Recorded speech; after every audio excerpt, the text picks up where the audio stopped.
नमस्कार सहकारी मित्रांनो, माझ्या यूट्यूब चॅनलला आपल्या सर्वांचे पुनश्च एकदा हार्दिक स्वागत आहे.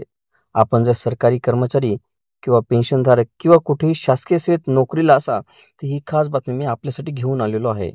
पण तत्पूर्वी आपण आमच्या चॅनलवर नवीन असल्यास चॅनलला निश्चितच सबस्क्राईब करा आणि बेल आयकॉनला प्रेस करून ऑल नोटिफिकेशन्स ऑन करा, जेणेकरून आपल्याला व्हिडिओचे सर्व नोटिफिकेशन्स हे सर्वात अगोदर हे प्राप्त होतील. महाराष्ट्र राज्य शासकीय सेवेत कार्यरत असणाऱ्या सरकारी कर्मचाऱ्यांसाठी आत्ताच्या घडीची सर्वात मोठी बातमी ही समोर आली आहे. राज्य शासकीय सेवेतील सरकारी कर्मचाऱ्यांचा महागाई भत्ता हा पुन्हा एकदा वाढवण्यात आलेला आहे.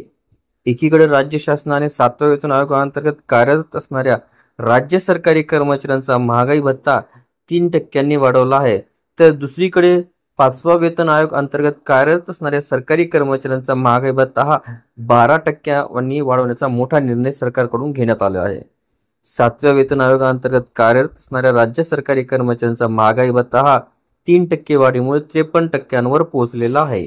याबाबतचा शासन निर्णय नुकताच निर्गमित झाला असला तरी देखील प्रत्यक्षात ही वाढ जुलै 2024 पासून लागू राहणार आहे. या कर्मचाऱ्यांना जुलै ते जानेवारी या महिन्यामधील महागाई भत्ता फरकाची रक्कम सुद्धा दिली जाणार आहे. व्हिडिओला सविस्तर बघण्यासाठी कृपया डिस्क्रिप्शन बॉक्समध्ये दिलेल्या लिंकवर क्लिक करा आणि संपूर्ण व्हिडिओ पाहावा.